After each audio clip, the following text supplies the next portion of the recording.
Hey guys, welcome back to The Realm, and today I'm going to tell you my top 10 favorite Nintendo 64 games. Let's get into it. Boom, intro done. At number 10, and this may come as a shock to many of you, it's Super Mario 64. Really, the only reason it's on this list is because going over my Nintendo 64 history, I actually haven't played many of the 64 games. I've kind of played a lot of the best ones. And Mario 64, honestly, I only played a few years ago, and it was a very love-hate experience. Playing the game, I totally got why people loved the game and why there's such a huge speedrunning scene. I completely understand why people adore this game. But playing it after spending years with Mario Galaxy, Mario Odyssey, and other 3D Mario games, it was a pretty awful experience half the time. Maybe if I grew up with it, it would have a stronger place in my heart or a higher place on this list, but it doesn't. Therefore, almost by default, it just lands at number 10. Number 9 is Star Fox 64. This game I actually did play when I was a kid. I think I only ever beat it once, and I didn't get to explore too many of the optional paths.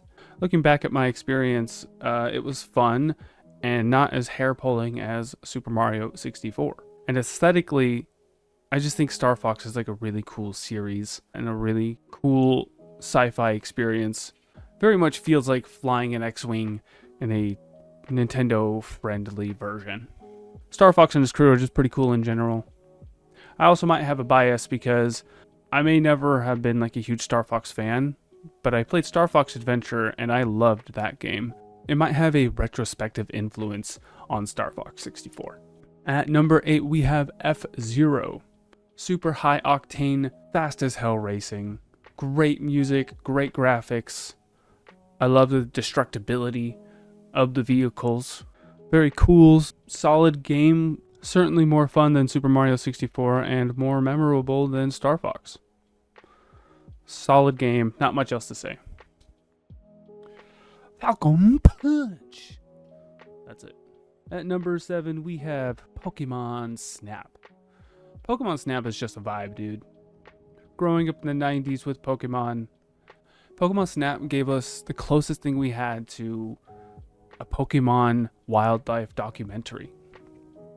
Seeing them in their natural habitats, getting to interact with them in fun and unique ways, watching them evolve. I didn't know a single Pokemon fan who didn't love Pokemon Snap. It's got decent gameplay, decent replayability, but the vibe alone is all you need to just keep coming back. At least until you can make it to the moon and get that coveted Mew picture. At number 6, we have Donkey Kong 64. Donkey Kong 64, in retrospect, is a weird game. It had a killer vibe, don't get me wrong. Almost on par with the original Donkey Kong Country series on the Super Nintendo. I don't know if atmospheric is the right phrase, but just something about that game and its world felt unique. Probably had to do something with the visuals, the swapping between like the cool tropical vibe and then suddenly it's like stormy and rainy and there could be a guy with a gun around the corner. The music will flip too. You got your like chill lo-fi vibes. Pretty much anything you can say in terms of Donkey Kong Country's vibe and music, you can apply to this game too. Which makes sense because they were both made by Rare.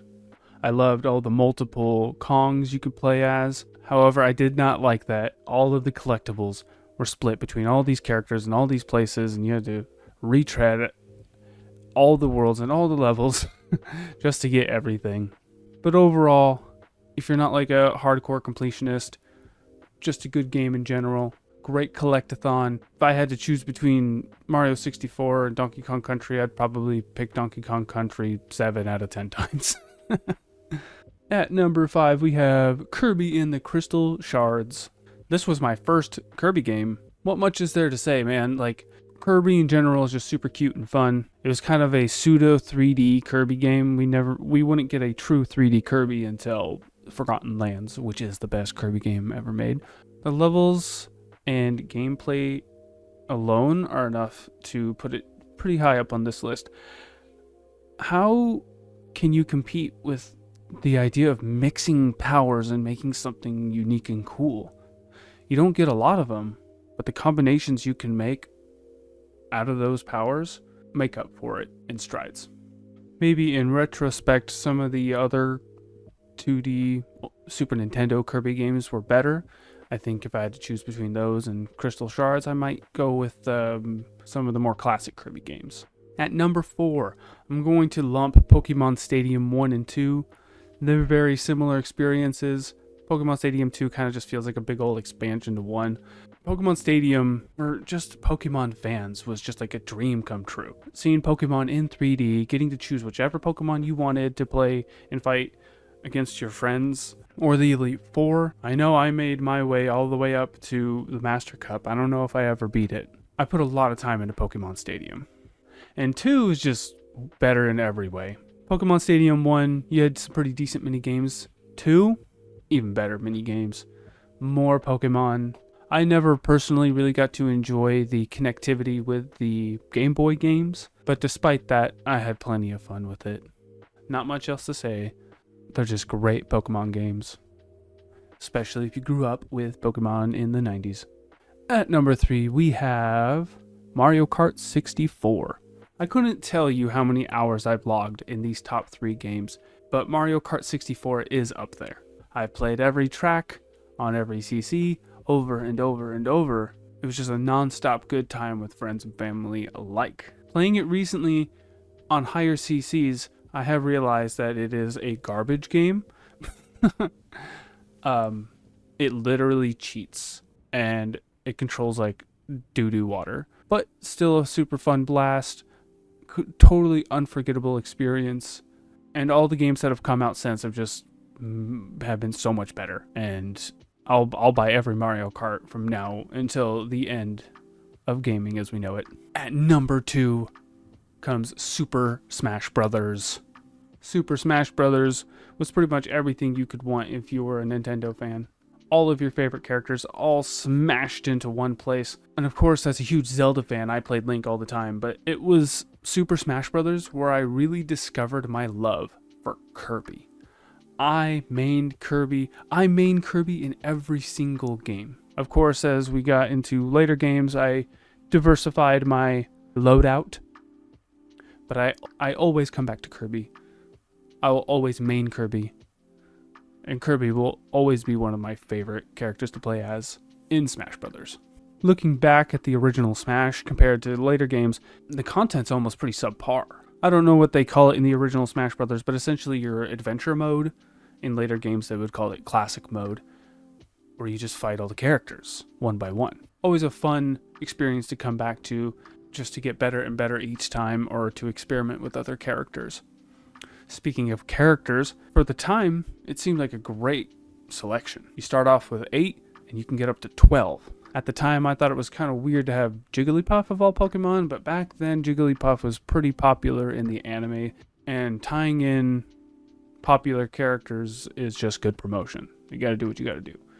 You got your Pikachu and your Marios and your Kirbys and your Links, and it's just non-stop fun. Great stages, some of which we still see today because they're just so much fun and they're just so classic and simple, and sometimes that's all you need. I couldn't possibly tell you how many hours I've spent tinkering with Smash Brothers settings and playing with friends. It never got old, and everybody hated me because I would always use the Rock Smash with Kirby. I used his Blade Cutter and Rock Smash over and over and over. Wait. Actually, that was in Melee. In the original Smash Brothers, I always grabbed and went up. And people hated me for it. Nearly ended friendships. But what can I say? When you main Kirby, you work with what you got.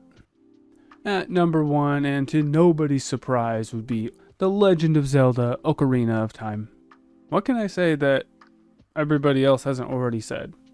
At the time, Zelda Ocarina of Time truly felt like the perfect game. Something about it spoke to me deep in my soul, and has had a huge effect on who I am and my personality, what I like and don't like. my OCD to some extent. I'm a sucker for a green, blue, red aesthetic. I don't know. Something about like collecting the beautiful green emerald and the powerful red ruby and the beautiful blue sapphire, and just those colors together. I don't know. It's a weird thought. It's a weird thing to think about, but for some reason, that idea just really captured me, and it has influenced so much of my creativity. It's just the full package, man.